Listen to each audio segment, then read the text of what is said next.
میں تو پنجتن کا غلام ہوں، میں تو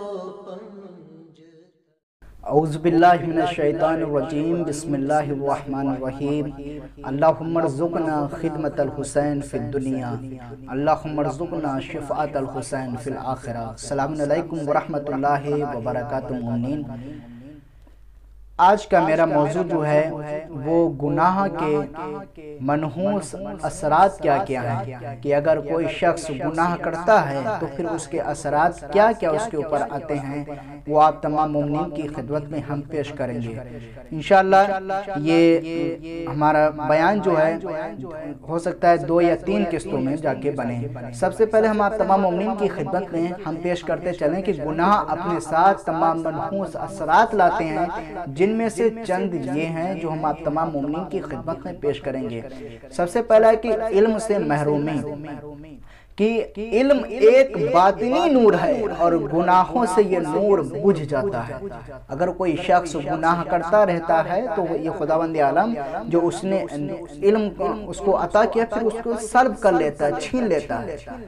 اور عزیزان محترم، ایک حدیث ہے ائمہ علیہ السلام کی، فرماتے ہیں کہ جب خداوند عالم کسی کو ذلیل اور رسوا کرنا چاہتا ہے تو پھر اسے علم سے محروم کر دیتا ہے۔ اس لیے ہم کو چاہیے کہ اپنے بچوں کو ہم علم کی تعلیم ضرور دیں، ان کو مدرسوں میں بھیجیں، ان کو مکتب میں بھیجیں، ان کو ہم اسکولوں میں پڑھائی کے لیے ضرور بھیجیں۔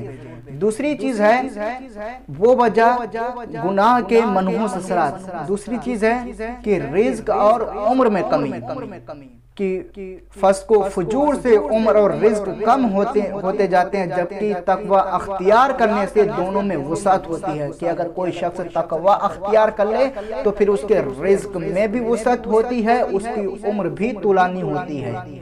تیسری چیز ہے گناہ کے منحوس اثرات میں سے کہ خدا سے وحشت، کہ گناہوں میں مبتلا شخص کو اللہ سے بھی وحشت ہونے لگتی ہے، کہ مسجد میں جانے کو دل نہیں چاہتا، اہل اللہ سے علماء سے ملاقات کو اس کا دل نہیں چاہتا، بلکہ دیگر نیک لوگوں کے پاس بیٹھنے سے بھی اسے وحشت ہونے لگتی ہے، اور وہ جتنا ان سے دور ہوتا جاتا ہے برکات سے محروم ہوتا جاتا ہے۔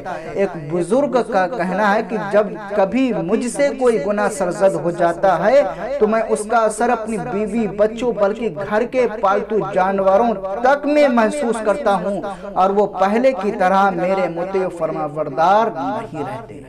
اللہ اکبر۔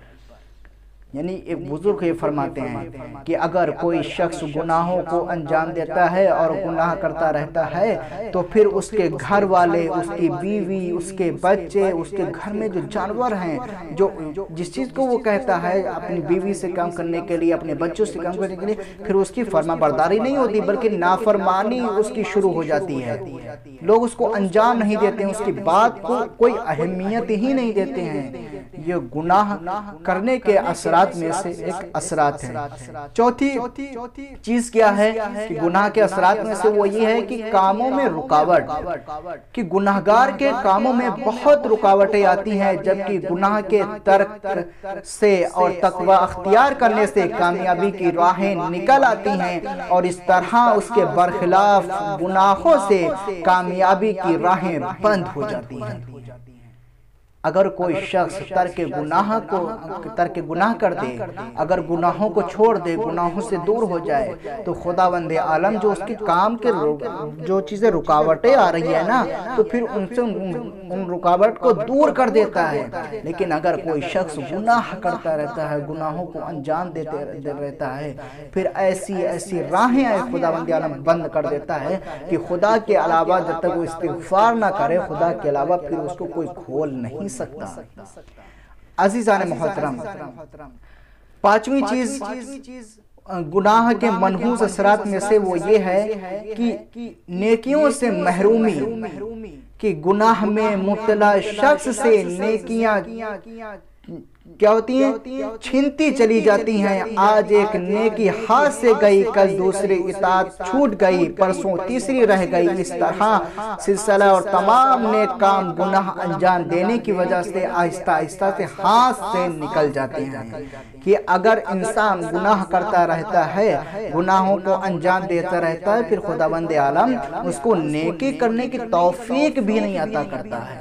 اس لیے ہم کو چاہیے عزیزان محترم، خداوند عالم سے اپنے گناہوں کی مغفرت طلب کریں، استغفار کریں، زیادہ سے زیادہ توبہ کریں۔ بے شک خداوند عالم رحمان ہے، رحیم ہے، غفور ہے، غفار ہے۔ بحق محمد والے محمد کے طفیل میں 14 معصومین کے صدقے میں خداوند عالم ہمارے تمام گناہوں کبیرہ و صغیرہ کو معاف فرمائے۔ مومنین انشاءاللہ جو گناہوں کے جو منحوس اثرات ہیں انشاءاللہ جو باقی رہ گئے وہ انشاءاللہ اگلی قسط میں ہم آپ تمام مومنین کی خدمت میں پیش کریں گے۔